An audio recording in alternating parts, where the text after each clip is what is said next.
যারা ধান্দা বিক্রি করছেন, বন্দি বিক্রি করছেন, পদ্মা 3 থেকে ছেড়ে চলে যান, সম্মানের সহিত চলে যান। আপনাদের জনগণ প্রত্যাখ্যান করেছে, প্রত্যাখ্যান করেছে, প্রত্যাখ্যান করেছে। কৃষক দলের সভাপতি আমার এই মাঠে আজকে একটা প্রতিষ্ঠা বার্ষিকী আয়োজন করেছেন। আমি ওনাকে সুযোগ দিয়েছিলাম, কারণ চাটপট ভাঙড়া ফরিদপুরে মানুষকে বোঝানোর জন্য ওনার জনবল কতটুকু, ওনার ক্ষমতা কতটুকু, ওনার গ্রহণযোগ্যতা কতটুকু, ওনাকে পদ্মা 3-এর মানুষ কতটুকু গ্রহণযোগ্যতা দিয়েছেন সেটাকে প্রমাণ করার জন্যই আমি এইটুকু করেছিলাম। আবার অনেক নেতাই এই জালিম সরকারের কারণে দোকানপাট বন্ধ করে মাসের পর মাস পালাদার থেকেছে। তাই নেতাই আমেরিক সরকারের সঙ্গে আঘাত করে বল তবিয়তে এই চাটপট ভাঙড়া ফরিদপুরে মারি দিয়েছিলেন। তাই আমি বলবো, আমার নেতা জনাব তারেক রহমানকে বলবো, আপনি পদ্মা 3-এর তথ্য দেন, পদ্মা 3-এর চিত্র দেখেন, পদ্মা 3-এর তথ্য নিয়ে যাকে পছন্দ হয়, যাকে যত সমর্থন বেশি, যাকে জনগণ চায় তাকেই আপনি মনোনয়ন দিবেন।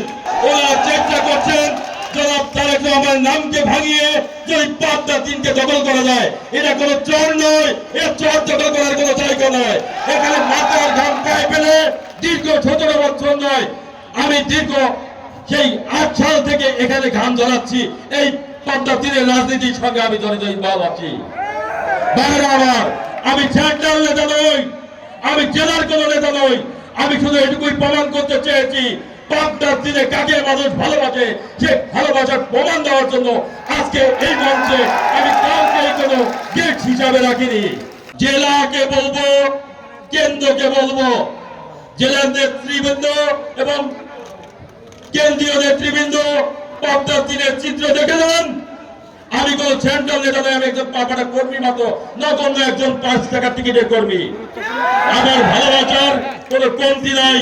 তাই আমি এখনো বলবো, যারা ধান্দা বিক্রি করছেন, বন্দি বিক্রি করছেন, পদ্মা 3 থেকে ছেড়ে চলে যান, সম্মানের সহিত চলে যান। আপনাদের জনগণ প্রত্যাখ্যান করেছে, প্রত্যাখ্যান করেছে, প্রত্যাখ্যান করেছে। অনেকে উন্নয়নের বুঝে উড়িয়েছেন।